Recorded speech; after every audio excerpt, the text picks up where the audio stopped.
నేలతల్లి కార్యక్రమానికి స్వాగతం. ఈరోజు నేలతల్లి కార్యక్రమంలో భాగంగా ప్రస్తుతం వ్యవసాయ రంగంలో వస్తున్న మార్పులకు అనుగుణంగా అందులో ముఖ్యంగా టెక్నాలజీలో అనేక మార్పులు వస్తున్నాయి. కానీ వ్యవసాయం చేసే వారి సంఖ్య రోజు రోజుకు తగ్గుతుంది. ఇందుకు సంబంధించి అధ్యయనాలు కూడా చెప్తున్నాయి. మరి ఈ క్రమంలో వ్యవసాయం చేసే వారి సంఖ్య తగ్గిపోతుంది, కానీ ఆహార ఉత్పత్తులకు సంబంధించి మాత్రం డిమాండ్ పెరిగిపోతుంది.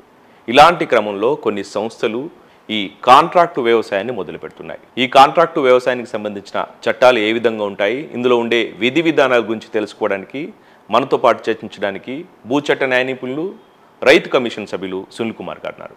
నమస్తే సునీల్. నమస్తే సార్. ప్రస్తుతం వ్యవసాయ రంగంలో అందులో సాగులో అనేక మార్పులు వస్తున్నాయి. అందులో భాగంగా ఈ మధ్య కాలంలో ఎక్కువగా ఈ కార్పొరేట్ వ్యవసాయం అంటే ఈ కాంట్రాక్టు వ్యవసాయం బాగా వినిపిస్తుంది. ఈ కాంట్రాక్టు వ్యవసాయానికి సంబంధించి అసలు కాంట్రాక్టు వ్యవసాయం అంటే ఏంటి, దీంట్లో విధి విధానాలు ఏ విధంగా ఉంటాయి సార్? ఇప్పుడు కాంట్రాక్ట్ వ్యవసాయం ఒకప్పుడు పెద్ద ఎత్తున చర్చకు వచ్చింది. ఈరోజు కూడా ఉభయ తెలుగు రాష్ట్రాల్లో, తెలంగాణలో, ఆంధ్రప్రదేశ్లో కొన్ని లక్షల ఎకరాలలో కాంట్రాక్ట్ వ్యవసాయం జరుగుతుంది. అది విత్తన ఉత్పత్తి కావచ్చు, లేకపోతే కూరగాయలది కావచ్చు, తర్వాత పత్తి, చిల్లి, ఇట్లా రకరకాల పంటలలో. అసలు ఏంటి కాంట్రాక్ట్ వ్యవసాయం? మామూలుగా మనకు భూమి ఉంటే నా భూమి నేను దున్నుకొని పండించుకొని పంట ఉత్పత్తి చేయటం ఒక రకమైన వ్యవసాయం.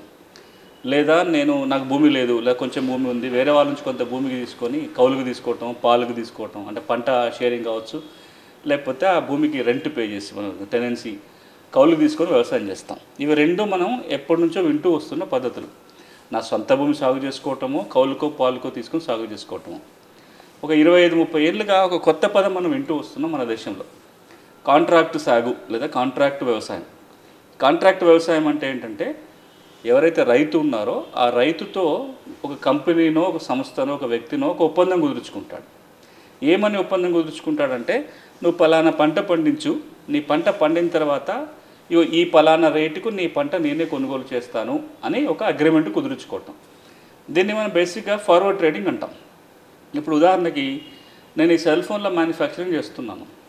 మీరు వచ్చి నాతో ఒక అగ్రిమెంట్ కుదుర్చుకుంటారు. నాకు ఒక 100 సెల్ ఫోన్స్ కావాలి, పలానా రోజుకి నాకు నెలకు 2 నెలలకి కావాలి, పలానా రేటుకు కొంటాను అంటే మనం ఒక ఒప్పందం సంతకం పెట్టుకుంటాం. మీరు కొంత అడ్వాన్స్ ఇవ్వటమో లేదా తర్వాత ఇవ్వటమో పెట్టుకుంటాము. నేను ఈ 100 ఫోన్లు ఉత్పత్తి చేసి ఓ నెల 2 నెలల తర్వాత మీకు అప్పచెప్తాను. ఇది ఫార్వర్డ్ ట్రేడింగ్. అలాంటి ఫార్వర్డ్ ట్రేడింగ్ వ్యవసాయ ఉత్పత్తులు చేయడానికి వీలు లేదు. కానీ 2004 సంవత్సరంలో దాదాపుగా దేశంలో చాలా రాష్ట్రాలలో ఈ కాంట్రాక్టు వ్యవసాయానికి చట్టబద్ధత వచ్చింది.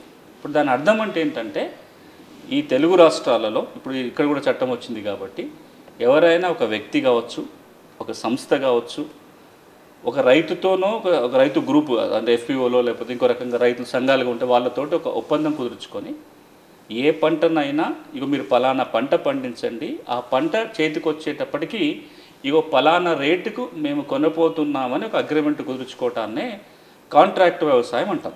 ఈ కాంట్రాక్ట్ వ్యవసాయాలు కూడా ఒక 2-3 రకాల కాంట్రాక్ట్ వ్యవసాయాలు ఉంటాయి. ఒకటి మనం ఇప్పటిదాకా మాట్లాడుకుంటున్న కాంట్రాక్ట్ అంటే, మీరు పలానా పంట వేయండి, ఈ రేటుకి మేము కొంటాము, ఇది సింపుల్ కాంట్రాక్ట్. కొన్ని కాంట్రాక్ట్లు ఏముంటాయంటే, ఆ పంట పండించడానికి కావాల్సిన ఇన్పుట్లన్నీ, అది విత్తనాలు కావచ్చు, ఎరువులు కావచ్చు, పురుగు మందులు కావచ్చు, ఈ కాంట్రాక్ట్ కుదుర్చుకున్న కంపెనీనో సంస్థనో ఇస్తుంది. ఇది ఇంకొక రకమైన కాంట్రాక్ట్ ఇన్పుట్స్. దానికంటే మించి ఇంకొకటి సర్వీస్ కాంట్రాక్ట్ అంటాం. అంటే దాని అర్థం ఏంటంటే, ఆ విత్తనం వేసిన దగ్గర నుంచి పంట చేతికి వచ్చేంత వరకు కావలసిన ఇన్పుట్స్ ఇవ్వటం మాత్రమే కాకుండా, ఎట్లా వ్యవసాయం చేయాలి, ఎప్పుడు ఎట్లాంటి పద్ధతులు అవలంబించాలనే పూర్తి సేవ, వ్యవసాయ ఎక్స్టెన్షన్ సర్వీసెస్ కూడా కంపెనీ ఇస్తుంది. వాళ్ళ కంపెనీకి సంబంధించిన ఆఫీసర్ ఎవరు వచ్చి ఇది ఇట్లా ఈ పురుగు వచ్చింది కాబట్టి ఈ మందు కొట్టాలనే ఒక పూర్తి సర్వీసెస్ కూడా ఇవ్వడానికి అవకాశం ఉంటుంది. ఈ రోజున తెలంగాణ రాష్ట్రంలో కానీ, ఆంధ్రప్రదేశ్ రాష్ట్రంలో కానీ ఇప్పుడు నేను చెప్పిన విధంగా ఏదో ఒక పద్ధతిలో కాంట్రాక్టు సాగు లేదా కాంట్రాక్టు వ్యవసాయం చేసుకోవచ్చని చట్టం చెప్తుంది. కాంట్రాక్టు వ్యవసాయానికి సంబంధించి మన తెలుగు రాష్ట్రాల్లో చేయొచ్చా, లేకపోతే ఇప్పటికే ఈ కాంట్రాక్టు వ్యవసాయానికి సంబంధించి ఏదైనా జరుగుతుందంటారా? 2004 సంవత్సరం వరకు ఈ దేశంలో ఎక్కడ కూడా కాంట్రాక్ట్ వ్యవసాయం, ఒక తెలుగు రాష్ట్రాలే కాదు దేశవ్యాప్తంగా కాంట్రాక్ట్ వ్యవసాయానికి అనుమతి లేదు. 2004లో అప్పుడు యూపీఏ ప్రభుత్వ అధికారంలోకి వచ్చిన తర్వాత ఈ కాంట్రాక్ట్ వ్యవసాయము, వ్యవసాయ పెట్టుబడులు, రకరకాల అంశాల మీద ఒక విధాన రూపకల్పన చేసి మోడల్ కాంట్రాక్ట్ చట్టాన్ని అన్ని రాష్ట్రాలకు పంపారు. పలానా అంశాల మీద మీరు మీ కాంట్రాక్ట్ చట్టాలంటే మార్కెటింగ్ చట్టాలను మార్చుకోండి అని. అందులో భాగంగా 2005 సంవత్సరంలో ఉమ్మడి ఆంధ్రప్రదేశ్ రాష్ట్రంలో అప్పటికే అమలులో ఉన్న వ్యవసాయ మార్కెట్ల చట్టాన్ని సవరించడం జరిగింది. సవరించి సెక్షన్ 11A కొత్తగా చేర్చారు. దాంట్లో ఈ సెక్షన్ 11A కాంట్రాక్ట్ వ్యవసాయం గురించే మాట్లాడుతుంది. ఈ సెక్షన్ ఎప్పుడైతే అమల్లోకి వచ్చిందో ఆ రోజు నుంచి 2 తెలుగు రాష్ట్రాలలో కూడా కాంట్రాక్ట్ వ్యవసాయానికి చట్టబద్ధత వచ్చింది. అంటే ఎవరైనా కాంట్రాక్ట్ సాగు చేయొచ్చు, కానీ కొన్ని నియమ నిబంధనలకు లోబడి ఉంటుంది. అంటే ఎవరు పడితే ఎవరు చేయడానికి కాదు. ఎవరైనా కాంట్రాక్ట్ వ్యవసాయం చేయాలంటే అందులో పొందుకొచ్చిన షరతులకు లోబడి కాంట్రాక్ట్ వ్యవసాయం చేయడానికి అయితే ఇప్పటికీ అవకాశం ఉంది. ఈ చట్టాన్నే 2 రాష్ట్రాలుగా విడిపోయిన తర్వాత 2016 సంవత్సరంలో తెలంగాణ రాష్ట్రంలో మరికొన్ని సవరణలు జరిగినాయి. ఈ సెక్షన్ 11Aలో మళ్ళీ కొన్ని కీలకమైన మార్పులు తీసుకురావడం జరిగింది. ఆంధ్రప్రదేశ్ రాష్ట్రంలో కూడా 2015, 2016లో అగ్రికల్చర్ మార్కెట్ చట్టాన్ని మార్చుకొని సెక్షన్ 11Aలో అక్కడ కూడా కొన్ని మార్పు చేర్పులు వచ్చినాయి. ఈ రోజున 2 తెలుగు రాష్ట్రాలలో వ్యవసాయ మార్కెట్ల చట్టం ఏదైతే 1966లో వచ్చిన వ్యవసాయ మార్కెట్ల చట్టం ఉందో ఆ చట్టంలోని సెక్షన్ 11Aలో పొందుపరిచిన నియమ నిబంధనలకు లోబడి కాంట్రాక్ట్ వ్యవసాయం చేయొచ్చు. అసలు ఇట్లాంటి కాంట్రాక్ట్ వ్యవసాయం చేసే ముందు ఖచ్చితంగా రైతులకి సంస్థలకు మధ్య కొన్ని ఒప్పందాలు ఉండాల్సిన అవసరం ఉంటుంది. మరి ఈ క్రమంలో కాంట్రాక్ట్ వ్యవసాయానికి సంబంధించిన విధి విధానాలు ఏంటంటే, ఇప్పుడు కాంట్రాక్ట్ వ్యవసాయం చేయాలనుకుంటే 4-5 కీలక అంశాలను పాటించాల్సి వస్తుంది. అందులో మొట్టమొదటిది, ఎవరైతే కాంట్రాక్ట్ వ్యవసాయం చేయాలని అనుకుంటున్నారో సంస్థ కావచ్చు, కంపెనీ కావచ్చు, లేదా వ్యక్తులు కావచ్చు, వారు తప్పకుండా ఒక మార్కెట్ కమిటీ ఏదంటే మార్కెట్ కమిటీ సెక్రటరీ దగ్గర కానీ లేదా జిల్లా వ్యవసాయ అధికారి దగ్గర రిజిస్ట్రేషన్ చేసుకోవాలి. మేము కాంట్రాక్ట్ వ్యవసాయం పలానా చోట చేయబోతున్నామని చెప్పి రిజిస్ట్రేషన్ చేసుకోవాలి. ఇది 2005 నియమాల ప్రకారం. 2016లో దీనికి కొంత సవరించి కంపెనీ చేసుకోవాల్సిన పని లేదు, స్పాన్సర్ అని ఒక కొత్త పదాన్ని పెట్టారు. కాంట్రాక్ట్ ఫార్మింగ్ స్పాన్సర్ అంటే ఎవరైతే ఇటు రైతు కాదు, అంటే 3 రకాల పార్టీస్ ఉంటాయి కాంట్రాక్ట్ వ్యవసాయాలు. ఒకప్పుడు 2 పార్టీసే కాంట్రాక్ట్ వ్యవసాయాలు, ఒక పక్కన రైతు, మరో పక్కన కంపెనీ, వీళ్ళిద్దరి మధ్యలో కాంట్రాక్ట్. 2016 అమెండ్మెంట్ అనేది ఏం చేస్తుందంటే ఒక 3వ పార్టీని తీసుకొచ్చారు. కాంట్రాక్ట్ ఫార్మింగ్ స్పాన్సర్ అన్నారు. అంటే వీళ్ళు ఫెసిలిటేట్ చేసేవాళ్ళని అర్థం. ఇంకా రైతుకి ఈ కంపెనీకి మధ్యలో నేరుగా ఒప్పందం లేదు, కానీ ఈ స్పాన్సర్కి రైతుకి మధ్యలో ఒప్పందం ఉంటుంది. కంపెనీ కేవలం కొనుగోలు చేస్తుంది, ఒక మీడియేటర్ లాగానే. ఇది అట్లాగే ఉంది. ఇప్పుడు 2016 యొక్క సవరణ ఉద్దేశం అది ఆర్గనైజర్ అంటామా, మీడియేటర్ అంటామా, చట్టం మాత్రం కాంట్రాక్ట్ ఫార్మింగ్ స్పాన్సర్ అంటుంది. ఉదాహరణకి నేను ఇప్పుడు వరంగల్ జిల్లాలో కాంట్రాక్ట్ వ్యవసాయం చేయాలని నిర్ణయం తీసుకున్నాను. అక్కడ నేను రైతుతో అగ్రిమెంట్ కుదుర్చుకొని నేను వ్యవసాయం చేయాలి 2005 నిబంధన ప్రకారం. 2016 సవరించిన చట్టం మేరకు నేను అగ్రిమెంట్ కుదుర్చుకోవాల్సిన పని లేదు. కాంట్రాక్ట్ ఫార్మింగ్ స్పాన్సర్ని ఒకరు పెట్టుకొని వారు రైతుతో అగ్రిమెంట్ కుదుర్చుకుంటారు, వారి మధ్యలో లావాదేవీలు జరుగుతాయి. ఆ ప్రొడ్యూస్ పండిన తర్వాత నేను వెళ్ళి కొనుగోలు చేయొచ్చు అని చెప్తుంది.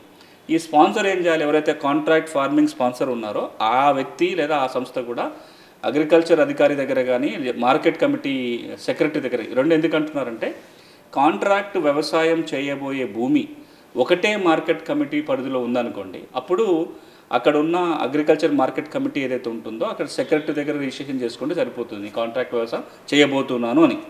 ఒకవేళ నేను కాంట్రాక్ట్ వ్యవసాయం చేయబోయే భూమి ఒక మార్కెట్ పరిధి కంటే ఎక్కువ ఉందనుకో, 2-3 మార్కెట్ పరిధిలో ఉన్నప్పుడు ఆ జిల్లా అధికారి దగ్గర పోయి నేను కాంట్రాక్ట్ వ్యవసాయం చేయాలనుకుంటున్నానని ఆ నిర్ణీత ఫీజు కట్టి అక్కడ నేను రిజిస్ట్రేషన్ చేసుకోవాలి. ఇది మొట్టమొదటి నిబంధన.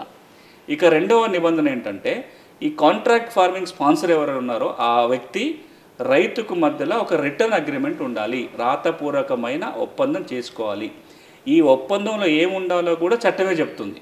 అందులో రూల్స్ ప్రకారం రూల్ 73A కింద ఆ ఫార్మాట్ ఉంది. ఈ స్పాన్సర్కి రైతుకు మధ్యలో ఉండాల్సిన ఒప్పందం ఏమేమి షరతులకు ఉండాలి, ఏ భూమిలో వ్యవసాయం చేయబోతున్నారు, ఏ పంటలు పండించబోతున్నారు, ఎంత దిగుబడి ఆశిస్తున్నారు, ఈ పంట పండి ఉత్పత్తి వచ్చే నాటికి క్వింటాల్కి ఎంత రేటుకి కొనబోతున్నారు, ఏ క్వాలిటీ ఉండాలి, ఇవన్నీ షరతులన్నీ కూడా ఈ ఫార్మాట్లో ఉంటాయి.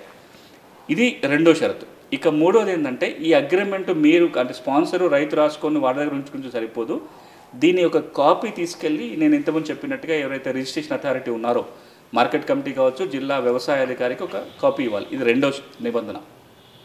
మూడో షరతు ఏంటంటే ఎవరైతే స్పాన్సర్ ఉన్నారో ఎంతమందితోటైతే కాంట్రాక్ట్ వ్యవసాయం చేయబోతున్నారో ఒకవేళ దిగుబడి ఎంత ఆశిస్తున్నారు, 100 క్వింటాలు ఆశించినట్లయితే 100 క్వింటాలకి మార్కెట్ విలువ ఎంత ఉంది, ఉదాహరణకి క్వింటా 1000 రూపాయలు అనుకుందాము, 100 × 1000 అంటే 1,00,000 రూపాయలు వాడికి కట్టాలి, అంటే రైతులకు చెల్లించాల్సిన డబ్బు ఉంటుంది. ఈ ₹1,00,000 20% బ్యాంక్ గ్యారంటీ చూపించాలి.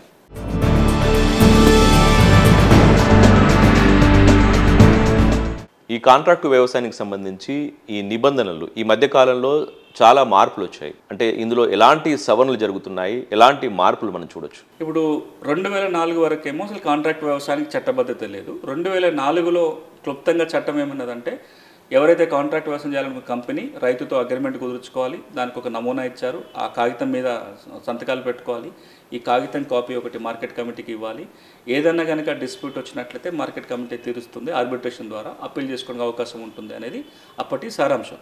దీని 2016లో 2-3 కీలక మార్పులు వచ్చినాయి. ఏంటంటే ఒకటి, ఈ కంపెనీ నేరుగా రైతుతో కాకుండా కాంట్రాక్ట్ ఫార్మింగ్ స్పాన్సర్ అని ఒక కొత్త మాట తీసుకొచ్చారు. డిస్ప్యూట్ రెజల్యూషన్ కూడా మార్కెట్ కమిటీ ఆర్బిట్రేషన్ ద్వారా కాకుండా తీర్పు వాళ్ళే ఇస్తారు. దాని మీద అప్పీల్ చేసుకోవడానికి ఒక అవకాశం కల్పించారు. వీళ్ళు ఇచ్చిన తీర్పుకి సివిల్ కోర్టుకు ఉన్న వాల్యూ కల్పించడం జరిగింది. అంటే మొత్తంగా ఈ కాంట్రాక్ట్ ఫార్మింగ్ చేసే విధానంలో కొంత ఈ కాంట్రాక్ట్ వ్యవసాయం చేసే కంపెనీలకు మేలు జరిగేటట్టుగా కొంత నిబంధనలు ఉన్నట్టుగా కనపడుతుంది. కాంట్రాక్టు వ్యవసాయానికి సంబంధించి సంస్థలకి వ్యక్తులకి అంటే రైతులకు మధ్య ఏదైనా వివాదాలు వస్తే అసలు ఎవరిని సంప్రదించాలంటారు? ఇప్పుడు మనం ఇంతకుముందు ఒక మాట అనుకున్నాం, అసలు ఎట్లాంటి వివాదాలు రావచ్చు అని మనం మాట్లాడుకుంటున్నాం. ఎట్లాంటి వివాదాలు రావచ్చు అని ముందు మాట్లాడిన తర్వాత ఎక్కడికి పోవాలో మనం ఆలోచన చేద్దాం. ఎట్లాంటి వివాదాలు రావచ్చు అంటే కంపెనీ నేను అగ్రి అయినా ఒప్పుకున్న రేటుకి కొనను అని వెనక్కిపోవచ్చు, లేదా క్వాలిటీ సరిగ్గా లేదని తిరస్కరించవచ్చు, లేదా ఇంత దిగుబడి వస్తుంది మీరు పలానా విత్తనాలే వాడండి అని చెప్పి వాళ్ళు చెప్పిన దిగుబడి రాకపోవచ్చు. ఎకరానికి 10 క్వింటాలు వచ్చే చోట 5 క్వింటాలే రావచ్చు. ఇట్లాంటప్పుడు రైతుకు నష్టం జరిగినట్టే. ఎందుకంటే వాళ్ళు కాంట్రాక్ట్లు ఒప్పుకున్నారు, మా విత్తనాలు వాడండి, మీరు ఇన్ని క్వింటాలు దిగుబడి వస్తుంది, ఇంత రేటు కొంటామని చెప్పినప్పుడు అంత రాకపోతే ఇబ్బంది అవుతుంటుంది.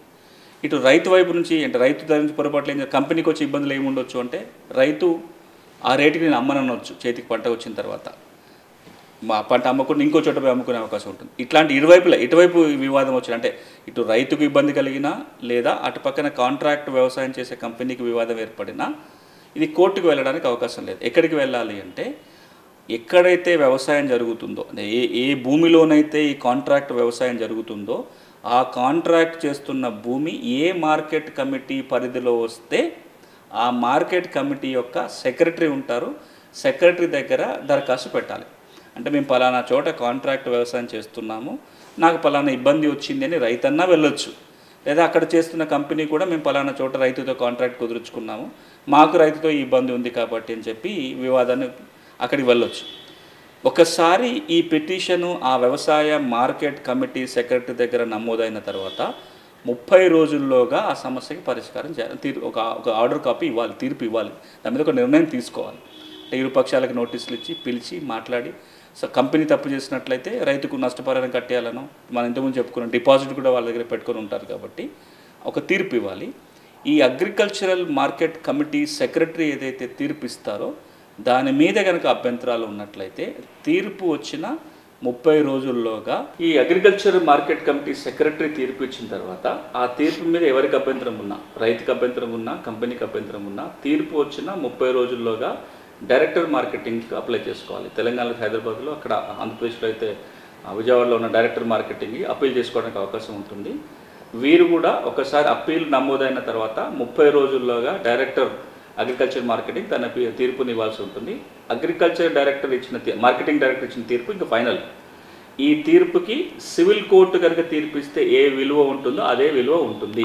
దాని అర్థం ఏంటంటే ఉదాహరణకి రైతుకు నష్టం జరిగింది, కంపెనీ ₹1,00,000 నష్టపరిహారం కట్టి ఇవ్వాలి అని తీర్పు వచ్చింది అనుకోండి, ఆ డబ్బులు కనుక కంపెనీ కట్టియకపోతే ల్యాండ్ రెవెన్యూ యాక్ట్ కింద ఏరియాస్ ఆఫ్ ల్యాండ్ రెవెన్యూకి ఎట్లయితే కలెక్ట్ చేస్తారో ఆ కంపెనీ నుంచి ఈ కోర్టు తీర్పు ఆధారంగా, ఈ మార్కెటింగ్ డైరెక్టర్ తీర్పు ఆధారంగా రికవరీ చేసుకోవడానికి ఉంటుంది. ఒక సివిల్ కోర్టు తీర్పుని మనం ఎట్లయితే అమలు చేస్తామో డైరెక్టర్ మార్కెటింగ్ ఇచ్చిన తీర్పును కూడా ఆ విధంగానే అమలు చేయడానికి ఈ చట్టంలో అవకాశం కల్పిస్తుంది. ఇది అప్పీల్ వ్యవస్థ.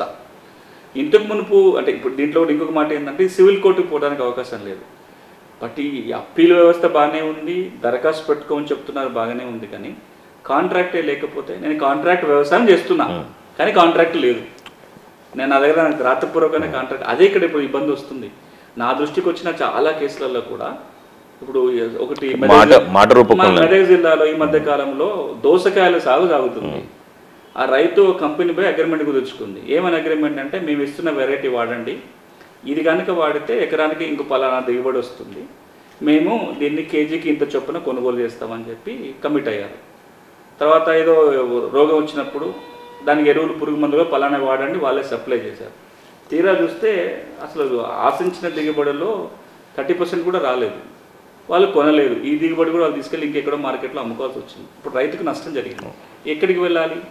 పోనీ ఇది విత్తనాల ఫెయిల్యూరు, కన్జ్యూమర్ ఫోరం పోదామంటే ఇది విత్తనాల ఫెయిల్యూర్ ఉంటే నీ దగ్గర సీడ్ కొనుక్కున్నట్టుగా ఏమి ఉండవు. మరి కాంట్రాక్ట్ వ్యవసాయం అనే విషయం వాళ్ళకి తెలియదు, ఇది ఉంటే ఎట్లా పోదాం. ఈ మధ్య కాలంలో చూస్తున్నాం, ములుగు దగ్గర మొక్కజొన్న విత్తనాల సాగు ములుగు గిరిజన ప్రాంతంలో పెద్ద ఎత్తున వివాదాస్పదమైంది, చాలా మీడియాలో వచ్చింది, మీ మధ్యలో దాని మీద రివ్యూలు కూడా జరిగింది. అక్కడ ఏం జరిగింది, 3-4 కంపెనీలు వాళ్ళ కంపెనీలకి మొక్కజొన్న విత్తనాలు పండించడం కోసం రైతులతో ఒక అగ్రిమెంటు సాగు చేయించారు. ఎవరు అగ్రిమెంట్ కుదుర్చుకున్నారు? కంపెనీ కాదు, లోకల్ ఆర్గనైజర్ ఒకరు ఉన్నారు. ఈ లోకల్ ఆర్గనైజరు ఒక అగ్రిమెంట్ కుదుర్చుకొని మొక్కజొన్న సాగు చేశారు. అక్కడ నష్టం జరిగింది, వాళ్ళకి ఆశించిన కూడా సగం కూడా రాలేదు, ఆ మేరకు నష్టపోయారు. అంతేకాకుండా కొన్ని ఆరోగ్యపరమైన ఇబ్బందులు కూడా వచ్చినాయి. ఆ వెరైటీ సాగు చేయడం వల్ల పశువులు మొక్కజొన్నలు తింటే పశువులు చనిపోయినాయని, కొంతమందికి ఆరోగ్యం దెబ్బతిన్నదని, ఒకరిద్దరు చనిపోయారని వార్తలు వస్తున్నాయి ఇక్కడ నుంచి.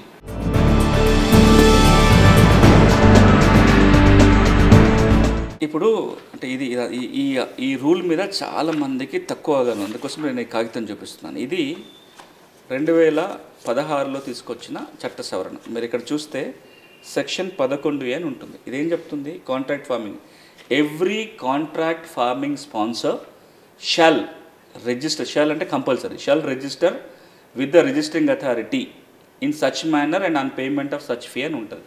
రూల్స్లోకి వెళ్ళిన తర్వాత ఫీ 500 రూపాయల ఫీజు ఉంది. నేను ఇంతకుముందు చెప్పినట్టుగా మార్కెట్ కమిటీ సెక్రటరీ దగ్గరనో ఏడీ అగ్రికల్చర్ దగ్గర రిజిస్టర్ చేసుకోవాలని ఈ చట్టం తప్పనిసరి చెప్తుంది. అయినా జరగట్లేదు. ఎందుకు అంటే రాతపూర్వకంగా కనుక కాంట్రాక్ట్ ఉంటే ఇబ్బందులు ఉంటాయి, అంటే ఫుల్ఫిల్ చేయకుండా ఉన్నట్లు. ఇప్పుడు ఉదాహరణకు చూసుకుని ఒక కాంట్రాక్ట్లో వచ్చిన ఇబ్బందులు ఏముంటాయి? రైతు వైపు నుంచి ఆలోచిస్తేనేమో రైతు పండించిన తర్వాత క్వాలిటీ ఆశించిన క్వాలిటీ లేదని కంపెనీ తిరస్కరించటమో, లేదా వాళ్ళు 2000 కొంటానని ఒప్పుకొని ఉండొచ్చు కింటాకి, తీరా పంట చేతికి వచ్చినప్పుడు మార్కెట్లోనే 1000 రూపాయలకు దొరుకుతుంది అనుకో, రైతుతో 2000 కొనాలంటే కంపెనీ నష్టపోతుంది కదా. మీ దగ్గర కొంటాం ఎందుకు, ఇంకో చోట కొనుక్కోవటము, లేదా వాళ్ళే విత్తనాలు సప్లై చేసి ఉంటారు కంపెనీ వాళ్ళే, 4 క్వింటాలు దిగుబడి వస్తుందంటే 2 క్వింటాలు రావచ్చు. ఇట్లాంటి సందర్భంలో డిఫాల్ట్ అవుతుంటుంది. ఇది మనం కంపెనీ వైపు నుంచి. రైతు వైపు నుంచి కూడా ఆలోచిస్తే రైతుకి ఏ నష్టం జరగవచ్చు? కొన్ని సందర్భాల్లో నేను 2000కి అమ్ముతానని కాంట్రాక్ట్ సంతకం పెట్టుకున్నా, కానీ తీరా పంట చేతికి వచ్చినట్టు మార్కెట్లో 4000 రేటు ఉంది, నేను కంపెనీకి అమ్మకుండా పోయి నేను మార్కెట్లో అమ్ముకోవచ్చు. అంటే ఈ డిఫాల్ట్ 2 వైపులు జరిగే అవకాశం ఉంటుంది. ఒకవేళ రిటర్న్ కాంట్రాక్ట్ ఉన్నట్లయితే ఆ కాంట్రాక్ట్ నియమాల ప్రకారము ఆ కాంట్రాక్ట్ని ఎన్ఫోర్స్ చేయడానికి ఇటు రైతు కానీ అటు కంపెనీ కానీ కాంట్రాక్ట్ ఉల్లంఘించినట్లయితే చర్యలు తీసుకోవడానికి అవకాశం ఉంటుంది. కానీ ఎక్కడైతే ఈ కాంట్రాక్ట్ వ్యవసాయం సాగుతూ ఈ నిబంధనలకు అనుసరించి కనుక రిటర్న్ కాంట్రాక్ట్ లేదో అక్కడ చాలా సందర్భాలలో ఈ కాంట్రాక్ట్లో రైతే వీక్ పార్టీ ఉంటాడు కాబట్టి రైతే ఎక్కువగా నష్టపోయే అవకాశాలు ఉన్నాయి. చాలా చోట్ల ఇప్పుడు మనం అదే చూస్తున్నాం. చాలా ప్రాంతాలలో మొక్కజొన్నల సాగు వల్ల నష్టం జరిగిందని, ప్యాడీ నష్టం జరిగిందని, పత్తి సాగులో ఇబ్బందులు వచ్చినాయి, పసుపు సాగులో ఇబ్బందులు వచ్చినాయి. మనం ఎక్కడో కూరగాయలు దోసకాయలు పండించినాము, ఒక కంపెనీ వచ్చి మమ్మల్ని దోసకాయలు బండి ఏమన్నది 4-5 క్వింటాలు దిగుబడి వస్తుంటే రాలేదు, మాకు నష్టం జరిగిందని మనం ఎన్నో వింటూ ఉంటున్నాం. ఈ కాంట్రాక్ట్ ఈ నిబంధనలు పాటించినట్లయితే రైతు కొంత సేఫ్టీ ఉంటుంది. నేలతల్లి కార్యక్రమంలో చిన్న విరామం తీసుకుందాం.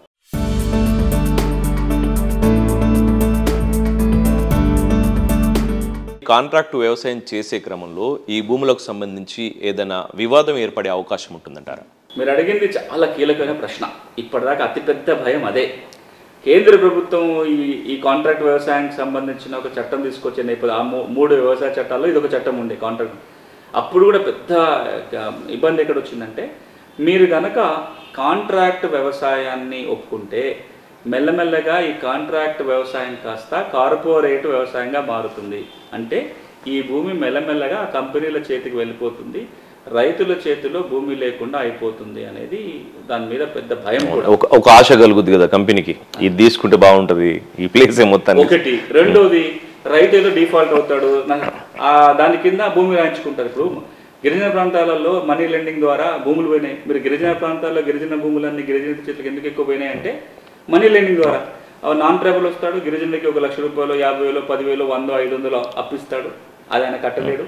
అది కట్టలేడు కాబట్టి ఆయనకున్న భూమిని రాయించుకుంటారు.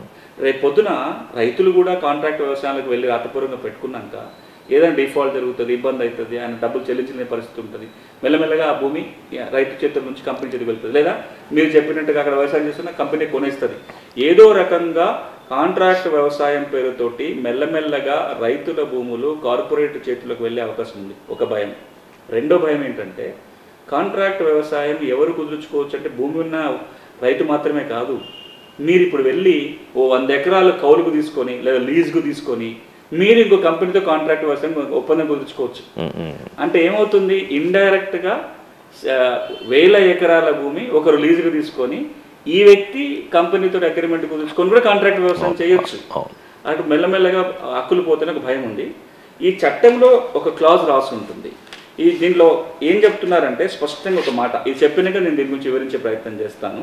ఇందులో క్లాజ్ 3లో ఇది మనం చూస్తున్న ఇంతకుముందు నేను చూపించినట్లు సెక్షన్ 11A దాంట్లో సబ్సెక్షన్ 3 ఏం రాస్తుందంటే notwithstanding anything contained in contract farming agreement no title, rights, ownership or position. ఇప్పుడు మనం ఈ నియమం చూడండి, చాలా ఇంపార్టెంట్ నియమం కూడా. ఈ నియమం ఏమంటుంది, not with standing anything contained in contract farming agreement అంటే ఆ కాంట్రాక్టు అగ్రిమెంట్లో రాసుకున్నది ఏదైనా ఎట్లన్నా రాసుకునే దాంట్లో దాన్ని అందుకు భిన్నంగా అందులో మీరు ఏం రాసుకున్నా ఏం జరుగుతుందంటే no title, rights, ownership or possession shall be transferred or vest in the contract farming sponsor. అంటే రైతుతోటి కాంట్రాక్ట్ ఫార్మింగ్ స్పాన్సరు ఎలాంటి అగ్రిమెంట్ రాసుకున్నా అలా ఏమని రాసుకున్నా మీరు కనుక డిఫాల్ట్ అయితే మీ భూమి నేను తీసుకుంటానని అలా రాసుకున్నా అది చెల్లుబాటు కాదు. ఈ నియమం ప్రకారము ఈ కాంట్రాక్ట్ ఫార్మింగ్ ద్వారా రైతుల భూముల మీద యాజమాన్య హక్కులు కానీ పొజిషన్ కానీ ఎలాంటి హక్కులు కానీ ఈ కాంట్రాక్ట్ ఫార్మింగ్ స్పాన్సర్ పొందడానికి వీలు లేదు. ఆ కాంట్రాక్ట్ ఫార్మింగ్ స్పాన్సర్ కావచ్చు, ఆయన సక్సెసర్ ఆయన వారసులు కావచ్చు, లేదా అతని ఏజెంట్ ఎవరన్నా ఉన్నా కానీ వాళ్ళు ఎవరు కూడా ఈ అగ్రిమెంట్ని అడ్డం పెట్టుకొని ఈ కాంట్రాక్ట్ వ్యవసాయం నెపంతో ఆ రైతుల భూముల మీద హక్కులు పొందడానికి వీలు లేదు అనేది స్పష్టం చేస్తుంది. ఇది ఎందుకు చేశారంటే మనం ఇప్పుడు చెప్పిన భయాలు. కానీ జరిగితే ఉదాహరణకి ఏదో రకంగా ఒక ఎకరం భూమి ఒక మారుమూల గిరిజన గ్రామంలో గిరిజన రైతు, ఇప్పుడు మనం ములుగుదే తీసుకుందాం, మొక్కజొన్నలు విత్తనాలు పండించాలని అగ్రిమెంట్ కుదుర్చుకున్నాడు. కుదుర్చుకొని ఏదో డిఫాల్ట్ జరిగింది అంటే ఆ పలానా క్వాలిటీ రాలేదు, ఈ క్వాలిటీ అయితేనే కొంటా అని అగ్రిమెంట్లు రాసుకున్నారు, ఆ క్వాలిటీ రాలేదు. ఇప్పుడు కంపెనీ ఏమంటుంది, ఆ క్వాలిటీ రాలేదు కాబట్టి నాకు నష్టం జరిగింది, నాకు నష్టపరిహారం కావాలన్నారు.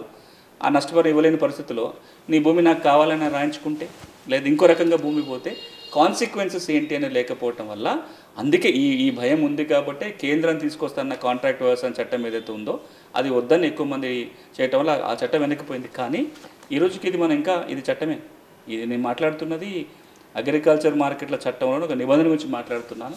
కాబట్టి ఇది జరగకుండా ఉండాలి అంటే కాంట్రాక్ట్ వ్యవసాయం థియరిటికల్గా చాలా మంచిది.